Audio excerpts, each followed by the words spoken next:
other. You say this, but I hear the other.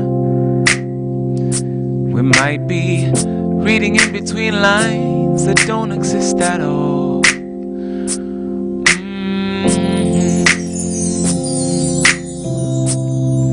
Yeah, yeah, yeah, yeah, yeah, yeah.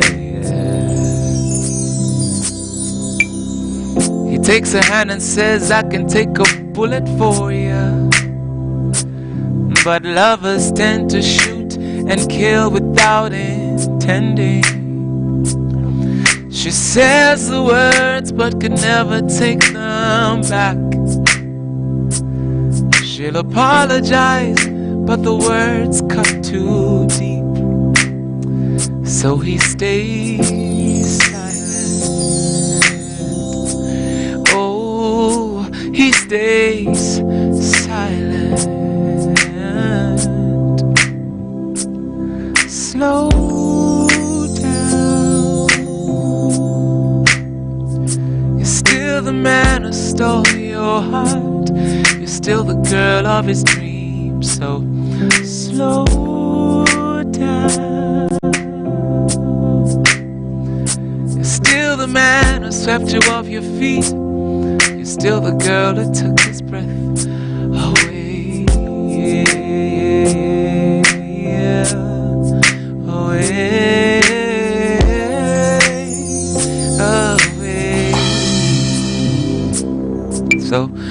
So don't fight if it's for the sake of fighting. We can find a better way to resolve our misconceptions of each other. You say this, but I hear the other. We might be reading in between lines that don't exist at all. So slow down. You're still the man who stole your heart. You're still the girl of his dreams. So slow down. You're still the man who swept you off your feet. You're still the girl who took his breath away. Yeah, yeah, yeah, yeah, yeah. Play, play, play, play. Play, Nico, play.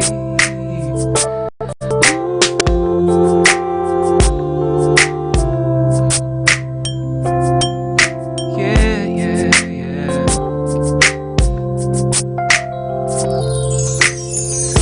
Nabagireka w'umutima gwange anabera mama w'abana bange nalulunja singabona gwe mutima gwange.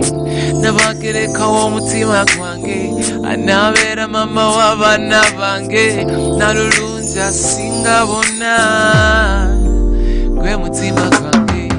Nabagireka w'umutima gwange anabera mama w'abana bange nalulunja singabona gwe mutima gwange. Nabagireka w'umutima gwange anabera mama w'abana bange nalulunja singabona. Oh, gwe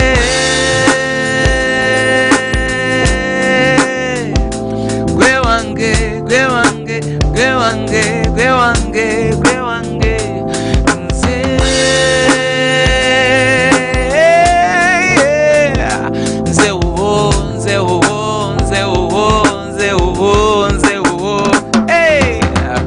Nabagireka w'umutima gwange nabera mama w'abana bange nalulunja singabona gwe mutima gwange. Nabagireka w'umutima gwange nabera mama w'abana bange nalulunja singabona. Singa, singa, singa, singa. Nabagireka w'umutima gwange nabera mama w'abana bange nalulunja singabona gwe mutima gwange. Stay with us. You're watching UBC Live. It's a Friday morning and we hope that you're having a good time. My name is Chimera and thank you.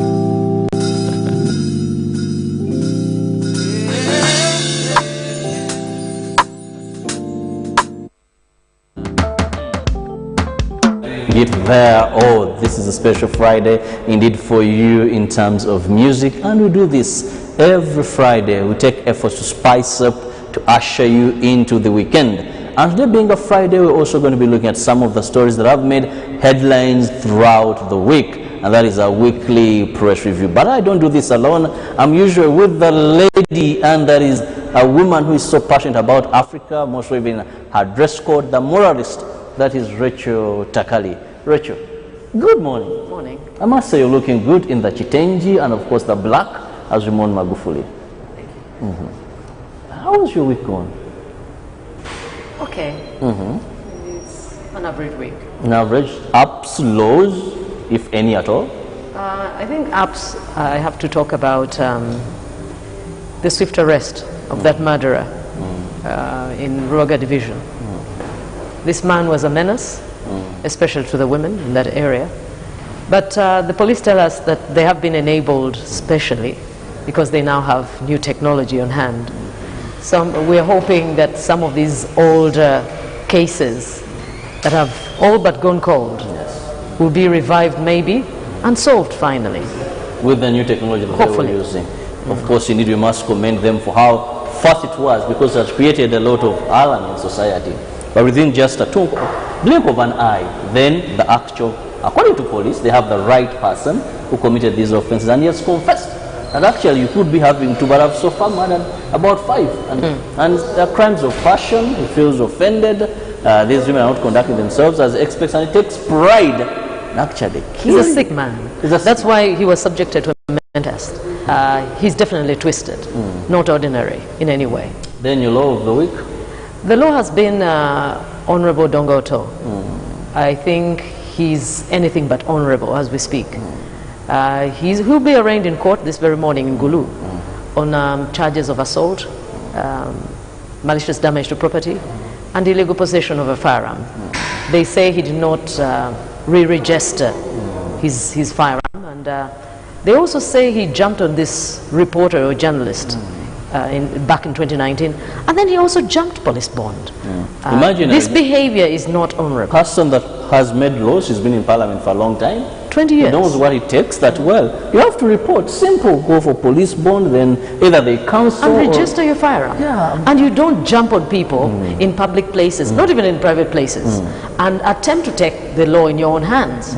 Very dishonorable conduct. Well, for me, the high of this week has been the Ministry of Health changing strategy in terms of vaccinating COVID-19. They had first said that the 964 doses present, they were going to first vaccinate a set of people. They have the 2 jabs, then the rest would wait. But with the new way, they have decided to vaccinate more people as we wait for more deliveries. To me, that is my high of this week. But my low is political, and that is how people are looking at the speakership race. I don't see how a political party brings a first entrant in parliament for the position of a speaker. I think Ugandans were being taken for granted for some time, and I think this is playing on our intellectual capacity or reasoning in terms of politics. We need to have value attached to some positions. It's not just about let's field a candidate, but your first time in parliament, you want to even maybe it's exceptional in every way. Who knows? Well, that's some of the stories we're going to be discussing this morning in our weekly press review, beginning with the death of John Pombe Magufuli, Tanzania's bulldozer, a man who has been referred to many as very patriotic, but also has shown the will, that has proved that where there is a will, there is a way. Born in 1959 on the 29th day of October, John Pombe Magufuli ruled Tanzania from 2015 till that is on the 7th of this month when he succumbed to heart failure. Rachel, John Pombe Magufuli, we even now have the term Magufulification of Africa, showing that he's been a rare breed of leader on the African continent. That is true, and I think for Uganda's case, there will be a number of reasons why we hold him in high esteem for a long time. I saw something about some of the border communities. I think it's Mutukula and such like. They have very fond memories of the man. They say during the COVID shutdown, he allowed their traders to cross because, you know, Tanzania never had any lockdown. And their teachers could go and teach in Tanzanian schools. They can even benefit from the electricity on the other side of the border, extend their own connections. So for them, they were mourning him as a man who has dealt in a decent way with the neighboring communities in Uganda. But more than that, at a national level, we see how he worked very hard to have the pipeline fast-tracked.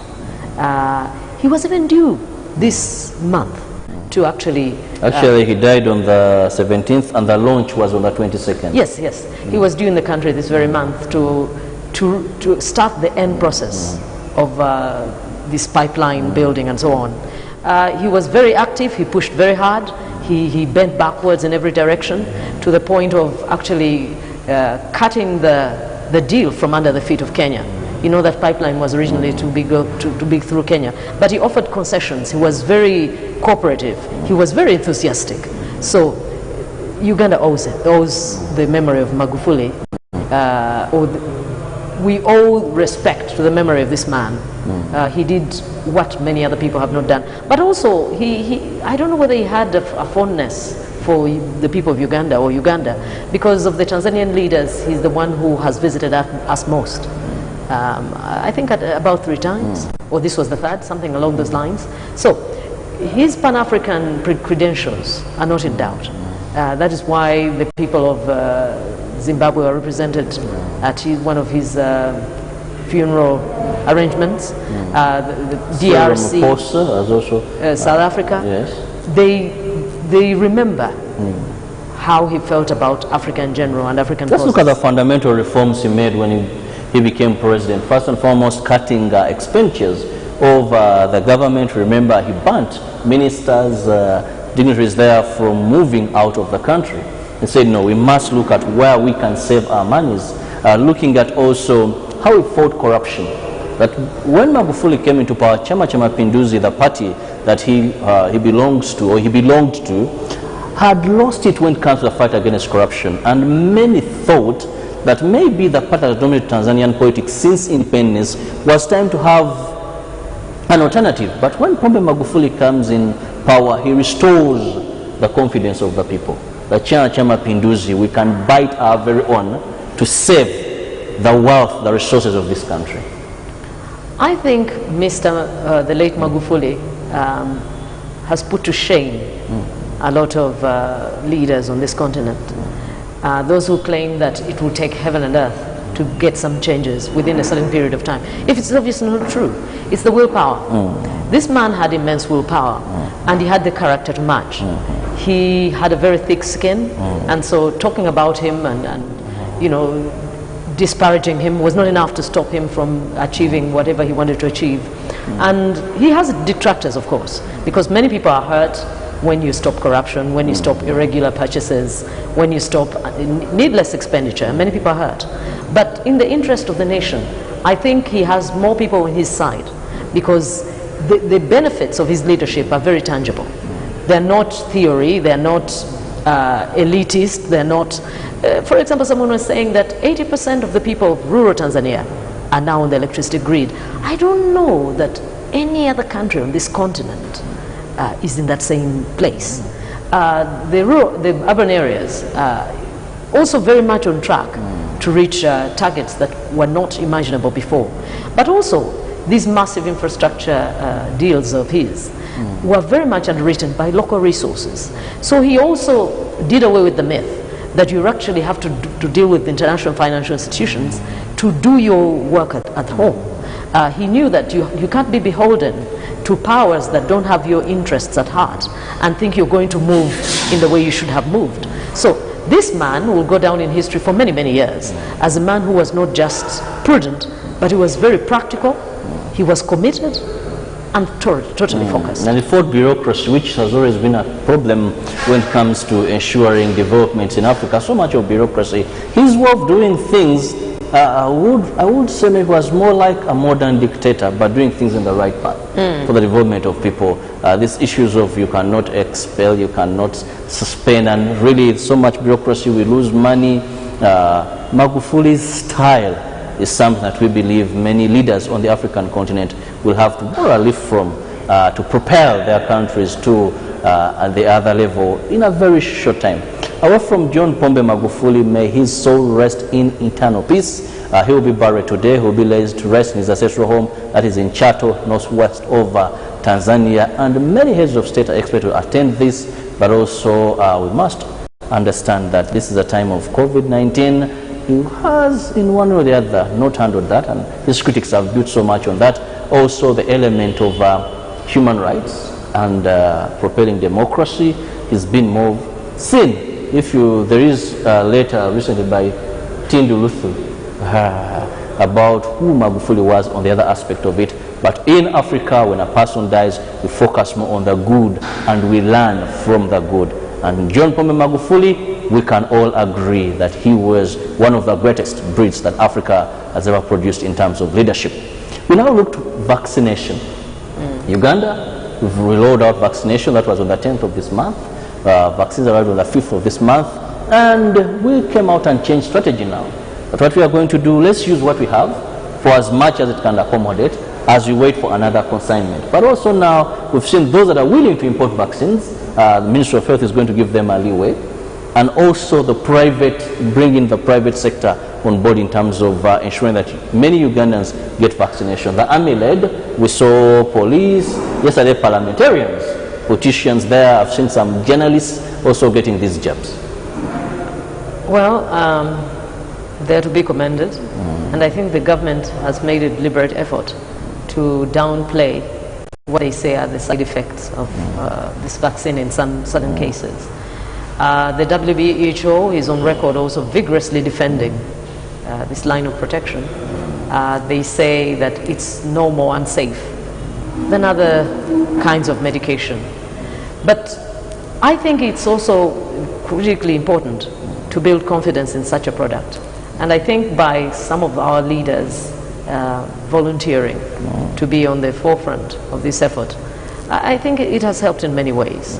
I think the downside is that not much what we have on hand will go very far.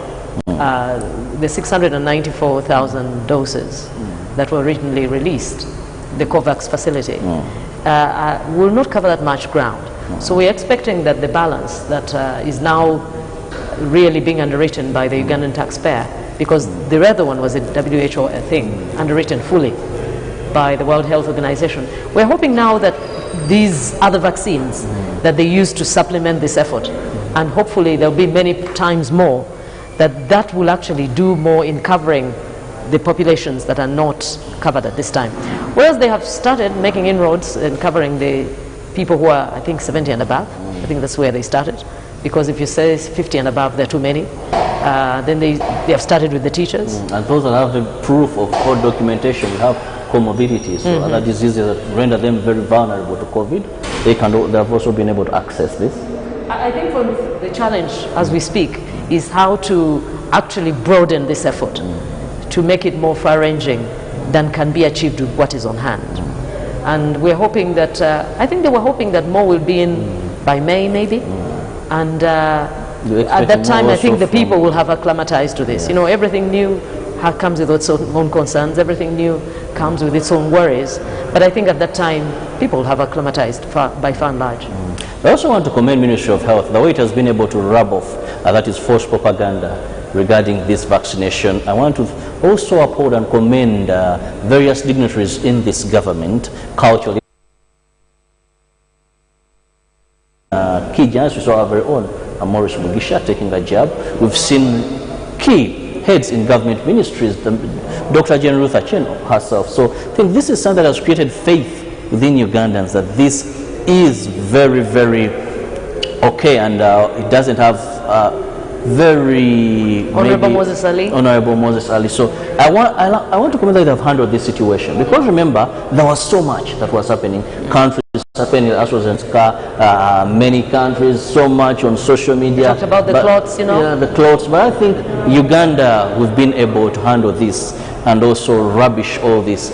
Our only prayer now is that we can have more vaccines, more people can get vaccinated, but also not to forget to remind you that vaccination will only prevent severe illness and death, but you still contract COVID-19 and you'll be able to spread COVID-19. So as we wait for vaccination, or even if you've received vaccination, still please perfect those drills that prevent you from contracting COVID-19. Vaccination does not mean that you do away with masks, We do away with regular washing of hands. We do away with social distancing, because still COVID will get you. And you might spread the disease to someone who has not yet been vaccinated, and they will have the severe illness and death. But so far so good. Statistics, we are really doing well. When we look at the death toll in Uganda for the last 1 month plus, we remained at 334. Finally, the speakership race. I told you I felt a bit offended when we see Zuma Richard having won the vice president at parliamentary level there from Bokoto Central. Now, David says, yes, give it a try. Aren't we becoming more dramatic and making this lose its relevancy and meaning, Rachel? I think this gives a new meaning to bastardizing the process, as in lowering the very effort to get us the next speaker. DP really had no business doing this. At the very least, the other MPs who have been on the DP ticket much longer. If you have to pretend to actually believe that you have what it takes to challenge for the speakership, do a decent job of it. Yeah. Don't insult. Can you enter to cheer? Don't abuse the process. Don't waste people's time. Don't pretend to have our interests in mind. This is really deplorable in every way. We already know that Honorable Semju has failed to gather steam.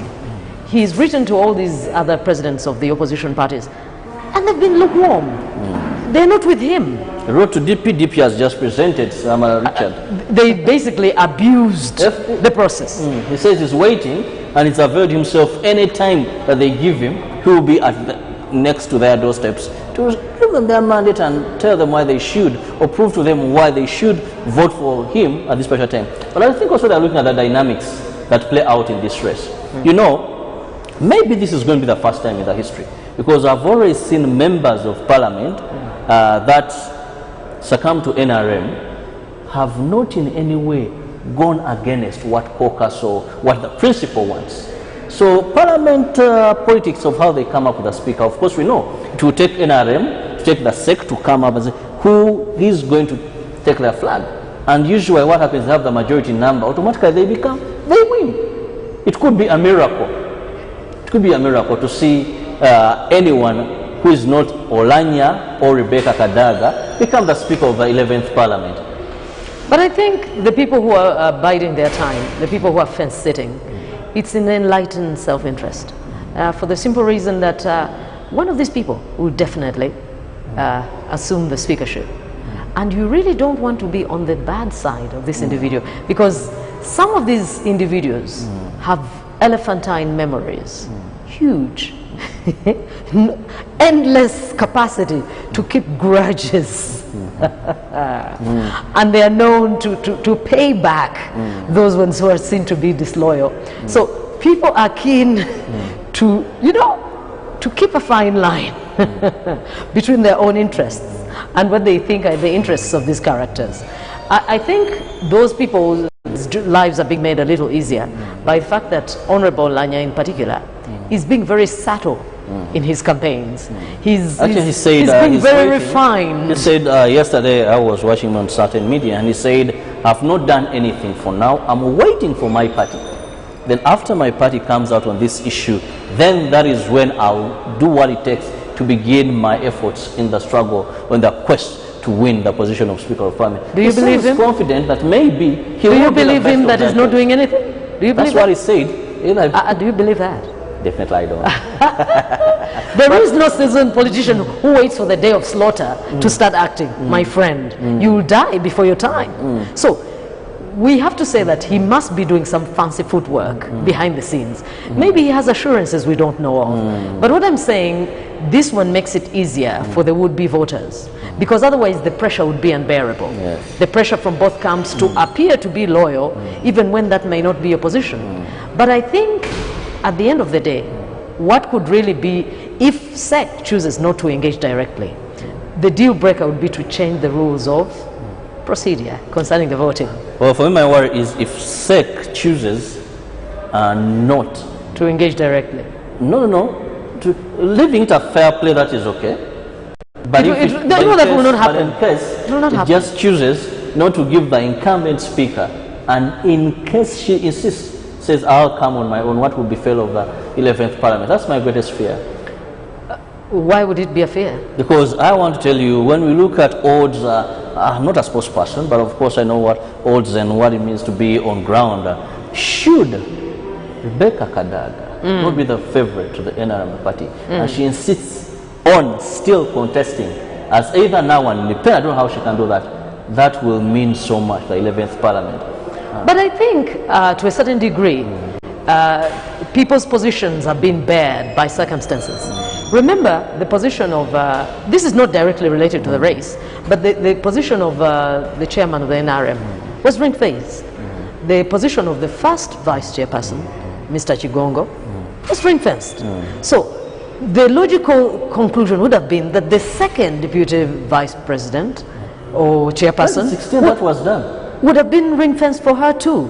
But I think the NRM has indicated from a very early date that they will not be pushing for her candidature outright.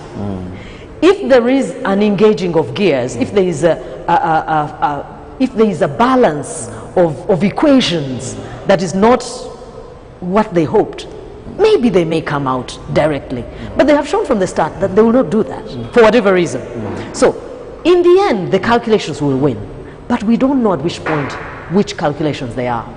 We just wait how the NRM is going to handle this, because it is a bitter pill to swallow at such a particular moment on who of the two of the people that have shown interest, Rebecca Kadaga, the Right Honourable, and of course Jacob Olanya, the Speaker, how they'll handle this best to avoid a tough time ahead for the speakership of the 11th Parliament. Priscilla and Felix are very ready and prepared to take us more, giving us more entertainment regarding this. Priscilla, what is it that we are eager to see? All right, it is Special Friday, and you know, every single Special Friday, we take it a notch. Keep going, keep going. I like the vibes. This is what we're all about. Every single Friday, we bring you music to your houses, your homes, your offices. I know Friday, you take a chill pill, you're trying to relax and get into the weekend. Good Morning Uganda has got you covered with special feature of Sam Chimera, but it is Chimera with a with a what? It's exclamation mark. Chimera. Yes. Thank you so much for making the time to be with us here. We used to have this thing we used to play at school, and then they would tell you, can you say your name from behind? Mr. Sam Chimera. Wow. That's a hard one. So clearly Chimera here wouldn't go for break. You'd have to, right? Because that's even worse. No, me, I don't play. The original name would be like... I know. Yeah, but of course we must say thank you so much, Sam, for finding time, Sam and your team, and Mr. Nico and Danny. Thank you guys for coming to be with us to celebrate this special Friday, but also to usher our viewers into the weekend, also to give them feelings of some good vibes. Some of those words you don't find in studio, but clearly we bring the vibes onto you. So Chimera, you're going to be doing for us which song? I Care. So the song is called I Care. What's the inspiration of this song? Where did it come from? I was stuck. I did not have transport, and some guy hooked me up, and I said, "This is it." You know, and honestly, being in one of the situations where I needed some money. You know, where you're real like dry. You don't have transport, and then some guy hooks you up. It's like that triggered. Yeah. Okay, all right. So this song is. Tell you, financially people are suffering. Those of you that get paid for this month in the next month, this one is also dedicated to you. I Care, Sam Chimera. Good Morning Uganda. So the message is, wherever you are, look out for someone else. Yes, she's right. It's tough economic times. We need to look out for each other. So if you can help someone, don't just tell them God bless you. Help them out. Yeah. Today we have Queen dancers. Don't tell people that you care if you leave them empty-handed with no cash for a taxi.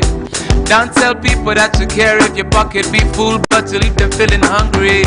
Don't say a word if you don't mean that. I'd rather you walk than you go say that. Cause every time you use those words, this is what I hope you mean. I care. care. And if you have a crisis in your family, call me up. I care. Please don't hesitate to call if you need to talk to a friend, cause I care about your people. I care about how you do it. I care. Mulokole tolimba tojja kunsabira. Abazayo mpechi kumichenaya. Cause if you walk right by Hingatonfako, that was not what the preacher said. Read your Bible, the book of James. Faith without works is simply dead. I care. And if you have a crisis in your family, call me up. I care. Please don't hesitate to call if you need to talk to a friend, cause I care about your people. I care about how you do it. I care.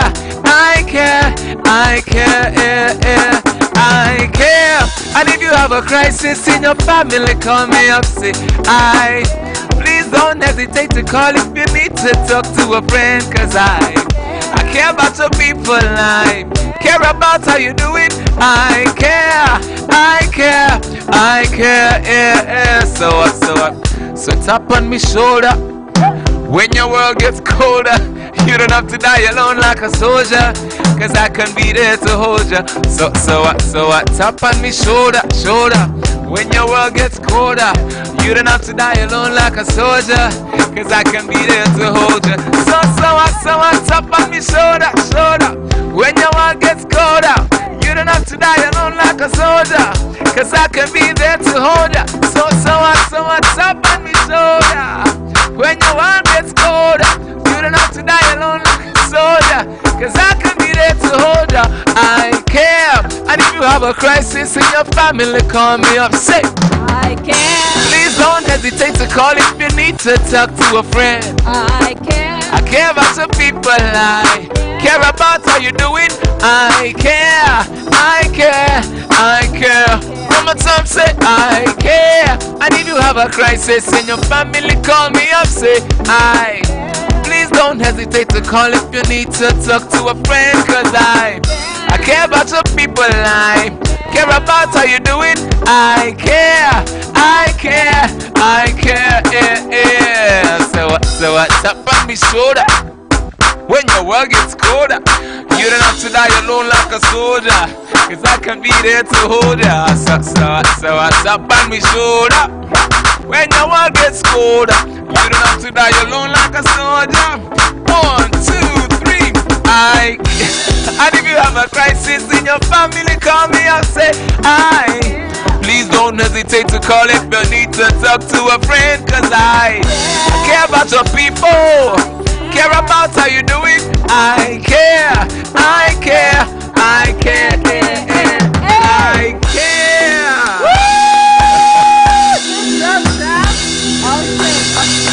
Awesome. I beg your pardon. Queen dancers, Queen dancers, even when I was on breath. But surely, if I have danced, I'm pretty sure wherever it is you're catching Good Morning Uganda today, you have enjoyed yourself. And this is how your weekend should be. No matter what the situation, the message is plain and simple. We do care. Yeah, we do. And we are meant to care about each other.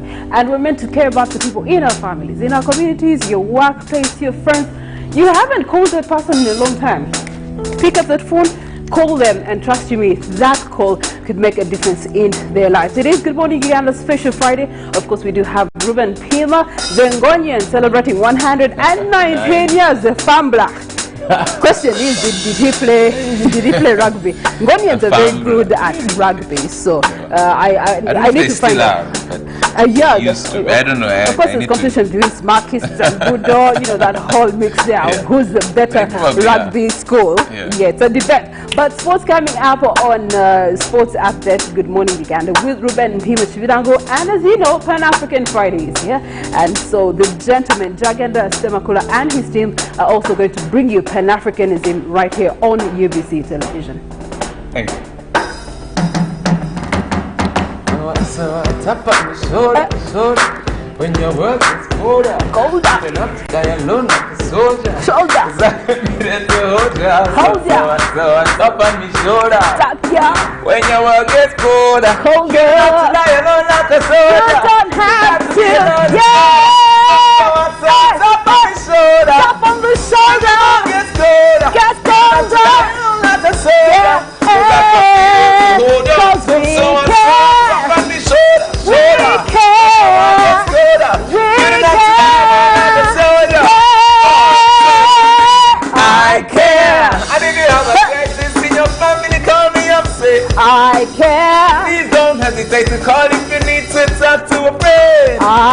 care. About your people. I care. Care about how you do it. I care. I care. I care. Thank you for joining us. This is UBC. We're having a lot of fun. My name is Chimera, and this is Priscilla. Nali. So how can people follow you? On social media platforms, Chimera 516. Chimera 516. Okay.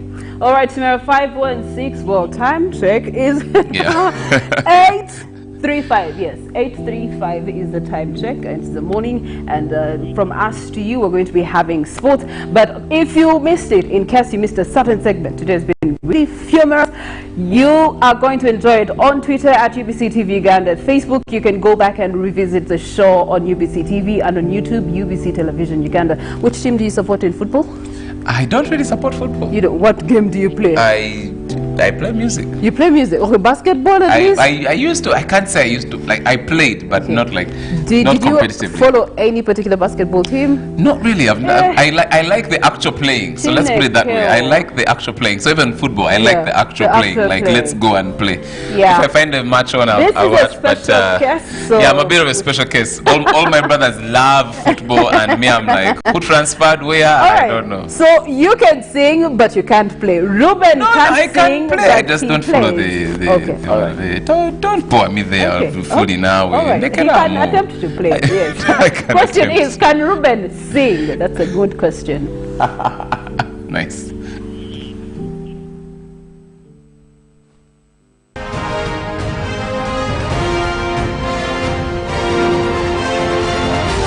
This is Good Morning Uganda.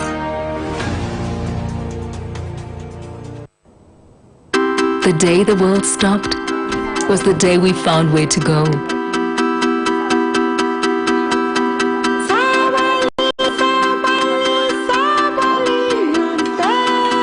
From now on, we're not going to leave anything on our plates, because we've learned to savor the moments that were always there, and they never tasted this good. Stay connected to the largest 4G network in Uganda, anytime, anywhere, using the Airtel 4G Pocket Mifi, available at only 123,000 Uganda shillings. This comes with 15 GB free, valid for a month. You can connect up to 10 users at a go and still enjoy a shared yet unmatched internet experience. Dial *175*9# to activate free 50.